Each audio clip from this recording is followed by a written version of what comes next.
It's always joint to clock when you're on mountain time.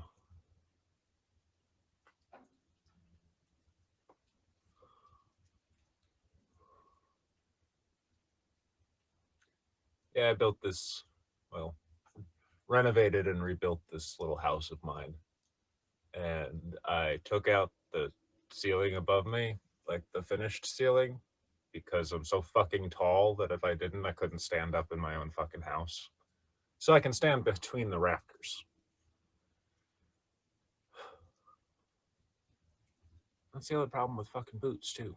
It's like, there are no stores that you can go in and be like, hey, I need a 14 extra wide. And they'll be like, oh, yeah, I got you. No, there's like one store every 2 hours or so. Fucking pain in the ass.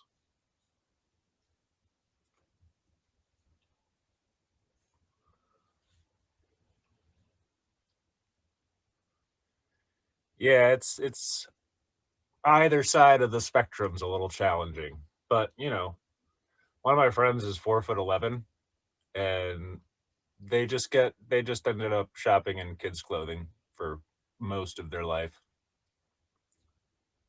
Kids' shoes, which are apparently cheaper.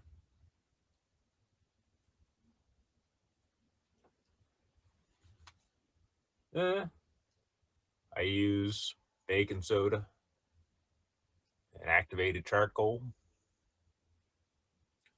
and sometimes I'll put some different herbs in it. Sometimes I'll put cinnamon in it, or put some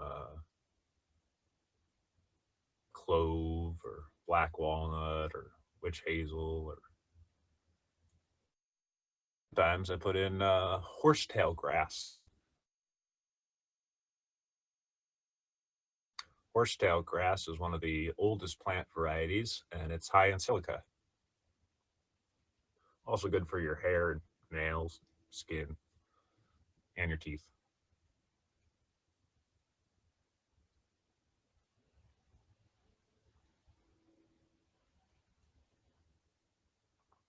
Yeah, we got quite the upgrade. We went from 150 acres to 275 acres, and it's not just a fucking mountain.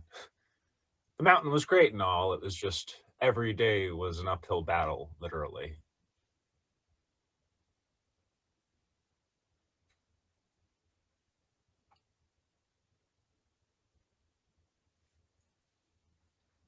You know why they put anti corrosives in our water, such as fluoride and such?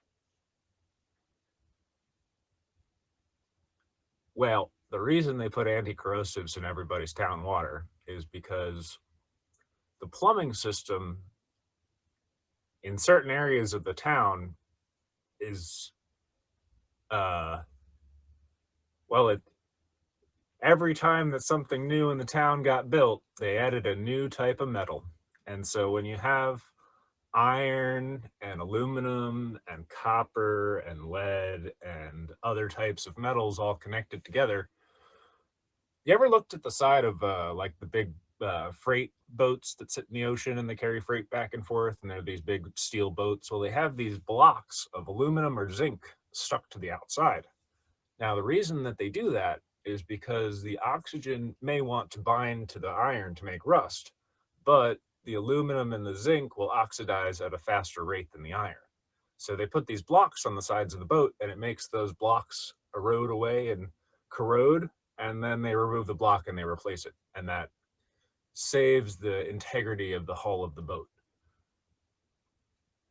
Well, that same thing works inside of our pipes, in that if you have an iron pipe and a lead pipe and an aluminum pipe all connected together, guess which one's going to oxidize first? It's not the iron pipe.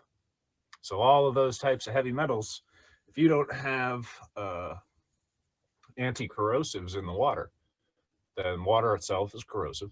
And as the water travels through the pipe, it will oxidize and create, uh, well, you'll get lead oxidate, you'll get aluminum oxides, you'll get copper oxides, eventually you'll get iron oxides, and that's all the crap that goes into your pipes. So, yeah, the trickle down theory strikes again. Personally, I believe that if we can produce and sustainably maintain our 5 basic needs within like a 50-mile radius of where we live, we'll probably do a lot better. Oh, there's 3 people on. Where's the 3rd person that joined? Oh, hey, Casanova, Cason Love. Sure, one of those things. Welcome, person.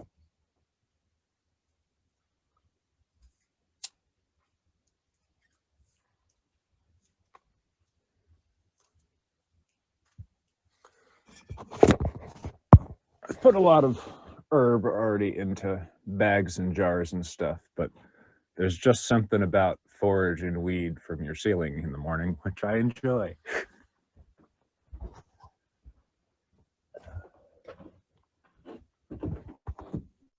Of course, I didn't clean any of this shit up.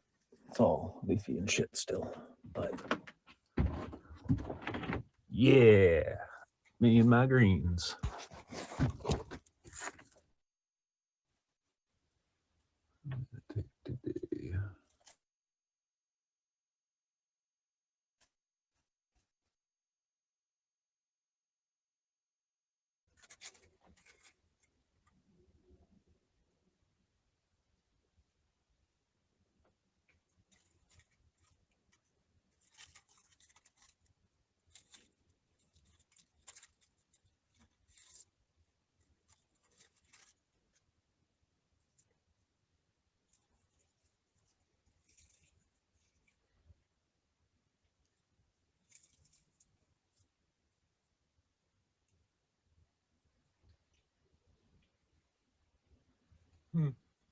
This one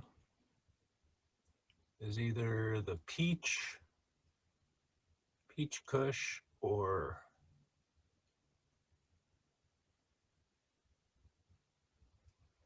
maybe grapefruit or clementine. I like really flavorful weeds, and then I mix those back over with old strains. So I crossed. I had blueberry muffin this year, peach, clementine, cherry pie. You got some of the Massachusetts only strains and some other fun stuff. And then I got a bunch of stuff from an old grower friend of mine. He's been growing for like 30, 40 years. And he gave me some Acapulco Gold, some Panama Red, some Thai Stick. So I used those as the females because they were clones. And I took some of my more tropical, fruity flavored varieties. We end up like losing higher concentrations of the other cannabinoids as you increase the THC and CBD production.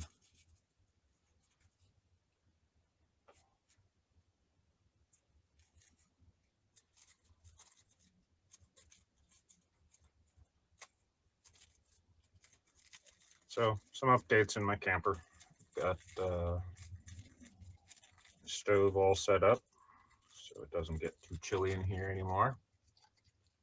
Oh, mini fridge. Got a solar generator. I got 4 or 6 solar panels set up so far.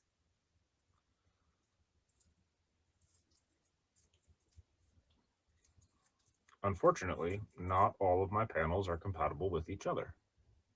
So this unit that I've got in here, which is a nature's generator,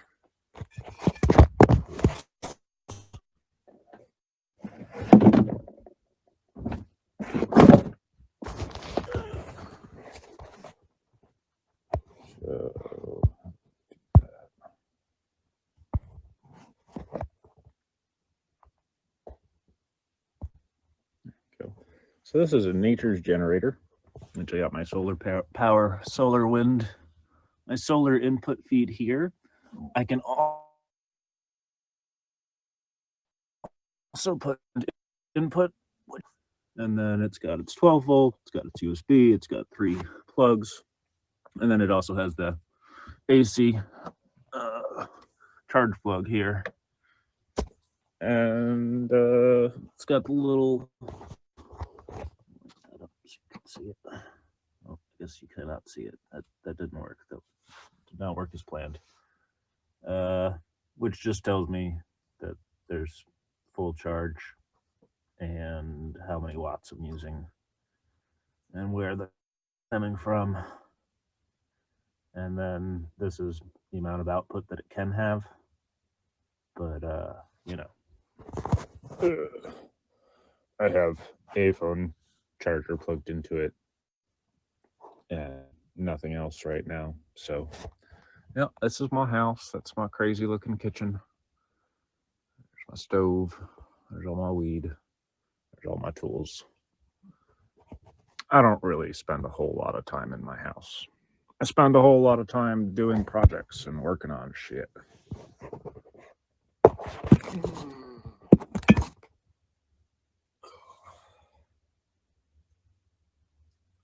My body hurts quite a lot. It always hurts a lot, though. This is just kind of the normal thing in living.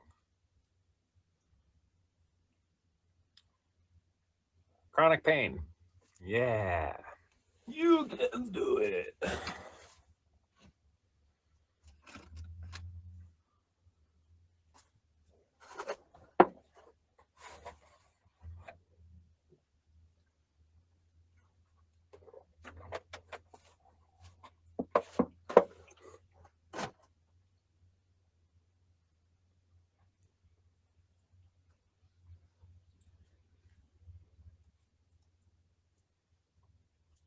Yeah, so when I bought this camper, it was $1, and I walked through the door and I fell directly through the floor.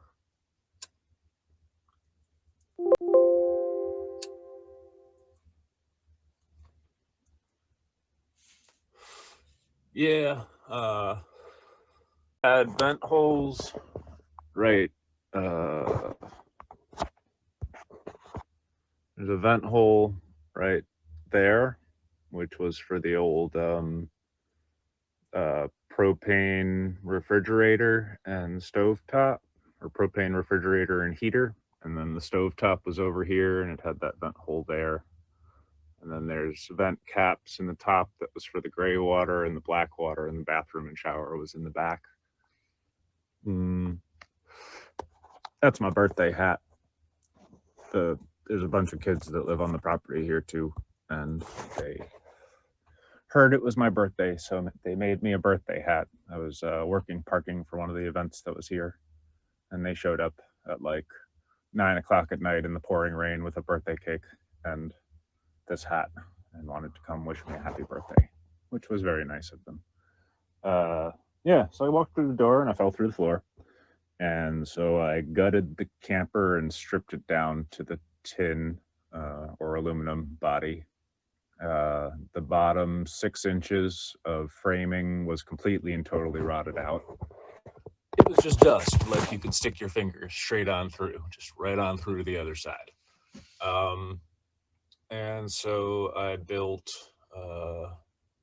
supports, like Y or X-shaped supports across the roof like this, and kind of anchored them in, because the whole top for the most part was still pretty solid, but everything else from, like, you know, the bottom foot was not so solid. The frame is in great shape.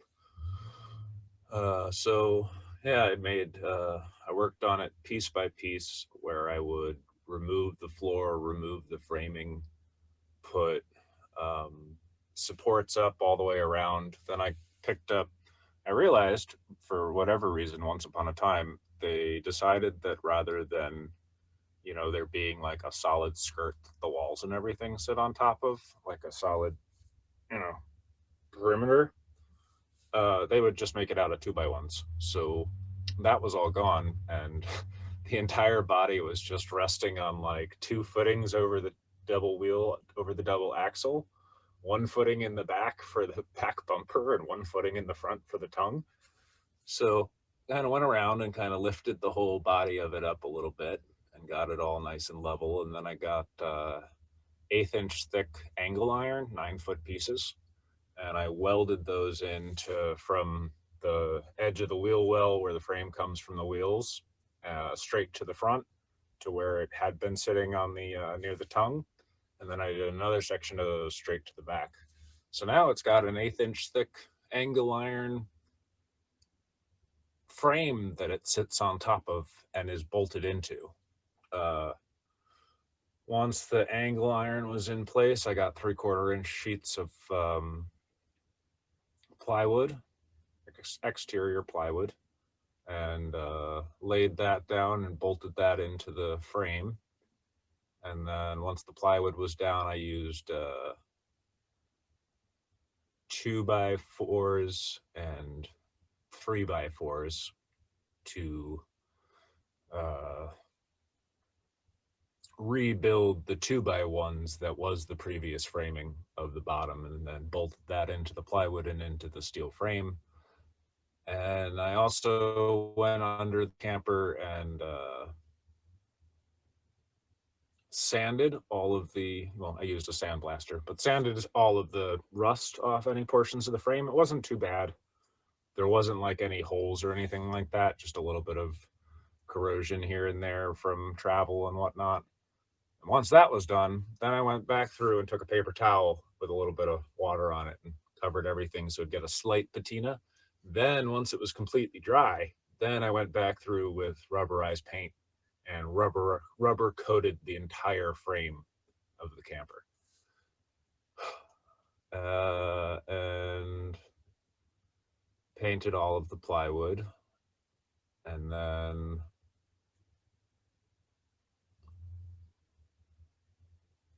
started to remove all of the wiring that had been chewed out by mice, and removed all of the walls, and removed all of the insulation, and removed everything. Uh, and then I started to rebuild it. And then I used this reflective aluminum insulation stuff to push it up right against the tin, because when you have a metal surface and two different temperatures, an indoor and an outdoor temperature, you can get a lot of condensation. So you push this stuff right up against the tin, then foam board insulation, then another layer of this stuff over top.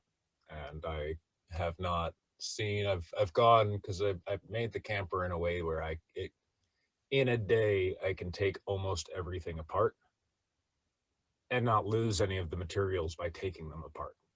A big problem that a lot of people have when they live in a home or a trailer home or a whatever kind of home is that, well, they build it to be permanent so it could never be taken apart. And when they eventually inevitably have an issue, it's thousands of dollars and they destroy a bunch of material, and it's headaches and weeks of work because of getting supplies and all that kind of stuff. So with my camper, I did something a little different, and I made it so that I can just take it all apart. Take me about an hour in each section to take the walls off and to be able to take the insulation down, and then be able to use it all again when I put it back together. So if I ever have water damage or leaks or issues like that, I don't have to scrap all my material. I can get into that one location, figure out exactly what's going on, what's going wrong, and then fix it and put it back together and be sleeping in my bed that night.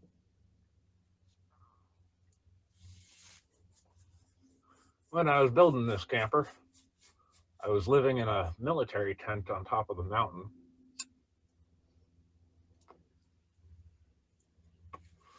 which was a bit challenging. It was a good half-mile to a mile walk to get up the hill. And so I'd come down to where the camper was, and the camper had no floor. I'd ripped out the whole floor and was in the process of doing all the framework. And being an insomniac who's constantly in chronic pain and all sorts of other different things, I would just like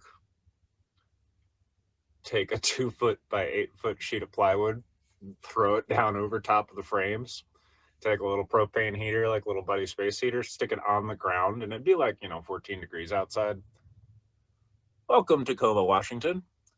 Uh, Talking about when I was renovating my camper in the winter. I got this camper. I bought it for $1. I walked through the door and fell through the floor, and so began the project. I gutted it all down. So I'm an insomniac and I have chronic pain, and I broke my back in 17 places and have done a whole slew of other bad things to my body, to my human being.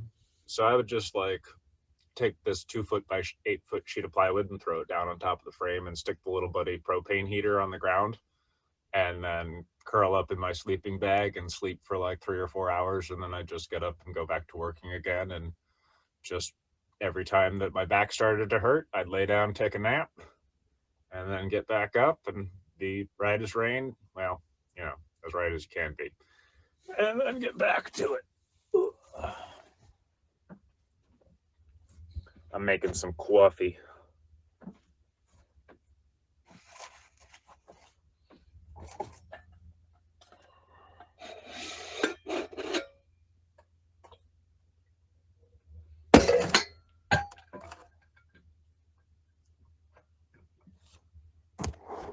So I don't make regular coffee like most people in the morning. Although I guess it's more common these days. Herbs were not usually a constant thing people be putting in their coffee. So I got my little wood stove going here.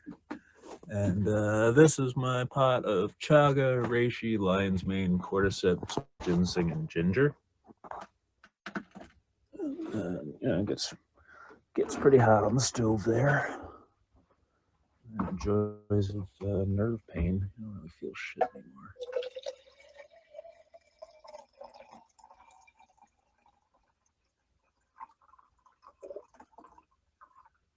So that big chunky white mushroom in there's lion's mane. It's good for nerve pain and neuroregenerative and all that kind of stuff. Chaga and lion's mane and reishi can cook for days. As long as the water's still getting dark, it's still giving you something.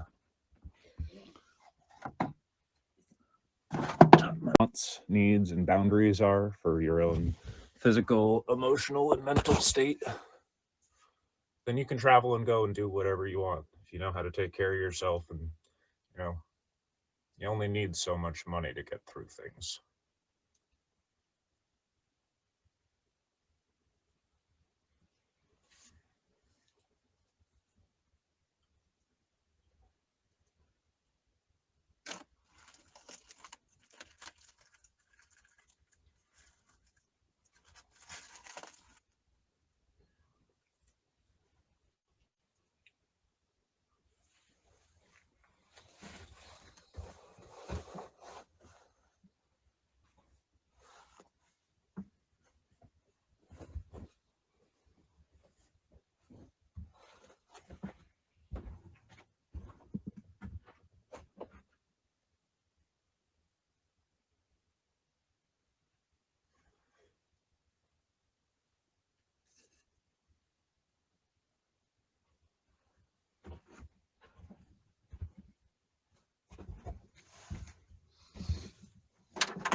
I got a creek out back, and it's got nice clean water. I still filter it, I still boil it, but it's good quality water.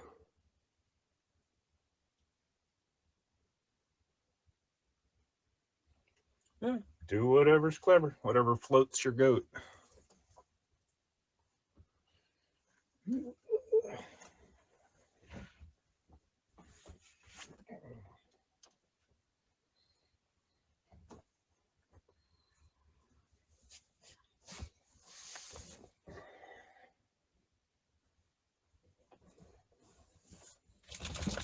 Basically like having a sweater year round.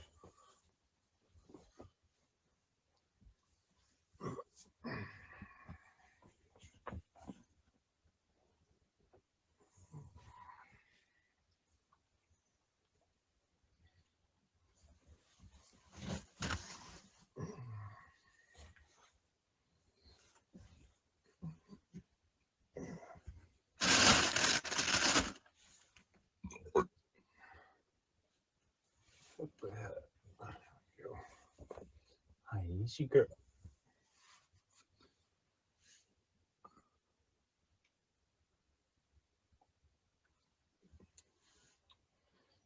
Well, if you can get out of bed and you can make your bed, then you should be proud of yourself because you've accomplished two things in life so far.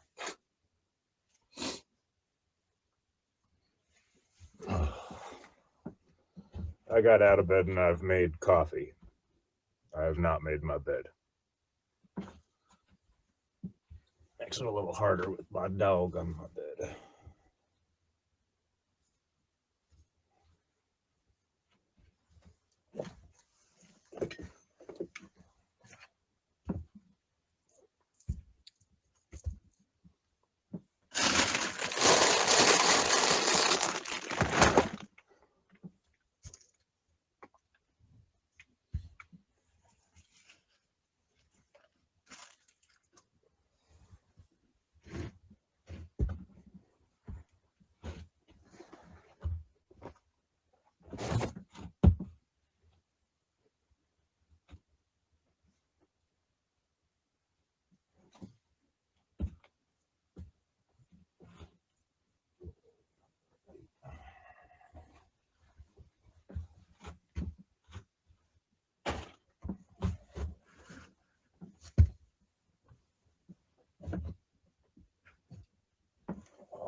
Oh, pocket treat.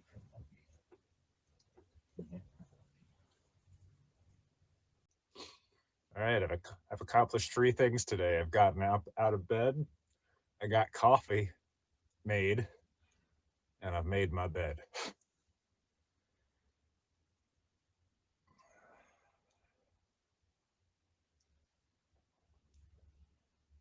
Chronic pain. Brought to you by the makers of Living Past 30. Oh.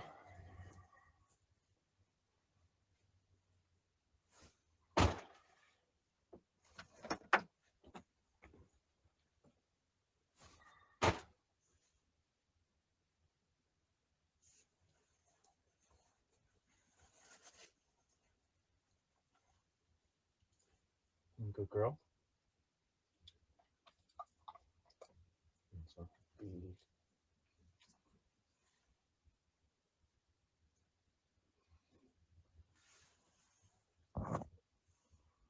And how's everyone else doing today? Living the dream, dreaming to live, killing time, time's killing you. 6 of one, half dozen of another. If I play Spotify on my phone, does it also come through this app? Oh, I guess I would have to leave this app. To be determined.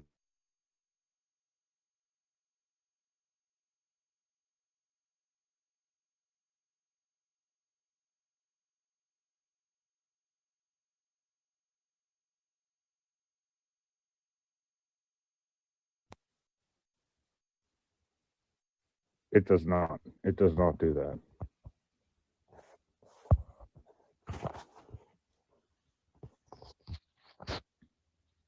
That is unfortunate.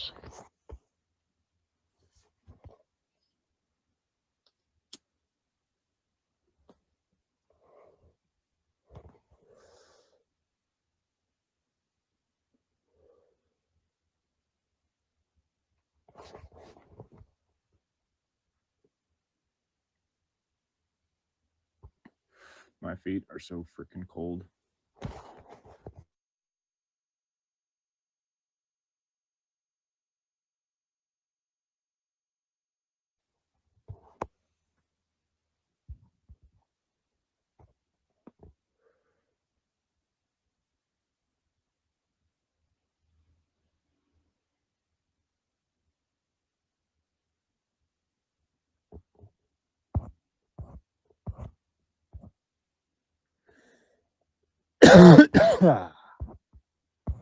Just gotta steer into it.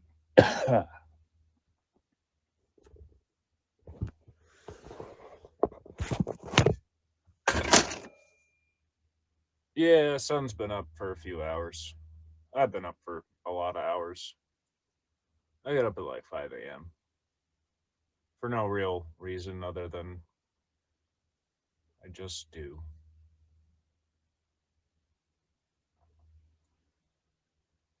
I think I went to bed around midnight.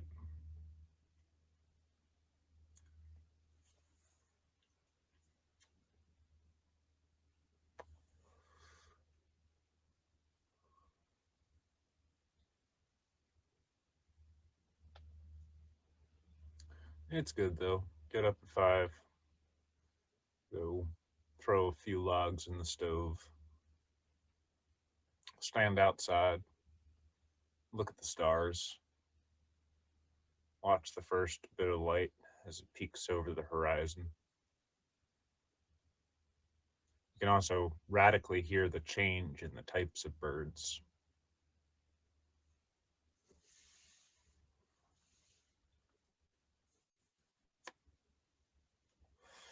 I mean,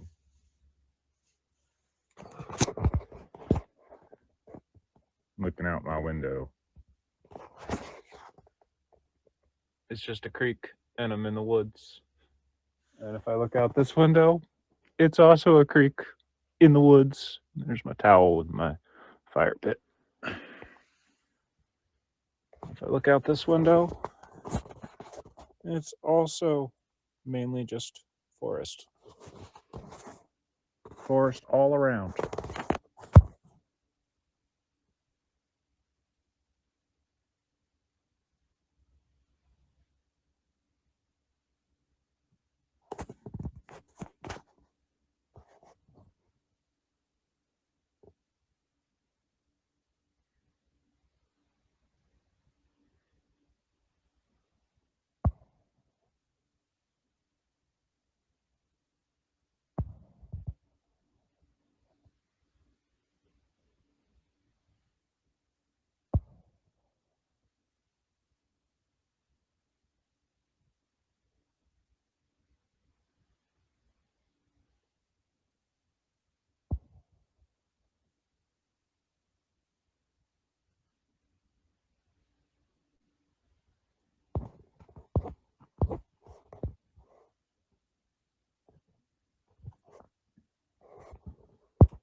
Morning.